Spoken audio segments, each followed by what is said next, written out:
চাঁদাবাজি ভিক্ষার চেয়েও নিকৃষ্ট। নিজে থেকে এই কাজ বন্ধ না করলে তাদের লাল কার্ড দেখানো হবে। রোববার রাজধানীর যাত্রাবাড়ি এলাকায় নির্বাচনী জনসভায় এই হুঁশিয়ারি দেন জামায়াতে ইসলামীর আমির ডক্টর শফিকুর রহমান। চাঁদাবাজদের ভালোর পথে ফিরে আসার আহ্বান জানিয়ে তিনি বলেন, জামায়াতে ইসলামীর কেউ চাঁদাবাজি করবে না, কাউকে এই কাজ করতেও দিবে না।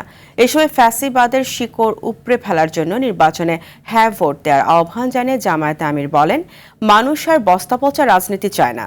যুব সমাজ এরই মধ্যে জানিয়ে দিয়েছে তারা বস্তাপচা রাজনীতি চায় না। তারা দুর্নীতিমুক্ত, ফ্যাসিবাদের ছায়া ও আধিপত্যবাদ মুক্ত বাংলাদেশ চায়। এই ফ্যাসিবাদের সকল জড় যদি কেটে দিতে হয় 12 তারিখ ইনশাআল্লাহ গণভোটে হা বলতে হবে। আমরা আর পুরানা দাঁচের বস্তা পচা রাজনীতি বাংলাদেশে দেখতে চাই না। শিক্ষিত যুবক শিক্ষিত হয়ে টেক বেসড মেরিটোক্রেসির বাংলাদেশ গড়বে, এটা হবে পেশা। কিন্তু নতুন পেশার জন্ম হয়েছে, তার নাম চাঁদাবাজি। চাঁদাকে আমরা ঘৃণা করি, এটা ভিক্ষার চেয়েও নিকৃষ্ট। আমরা ইনশাআল্লাহ কারো মায়ের সন্তানকে চাঁদাবাজি করতেও দেব না।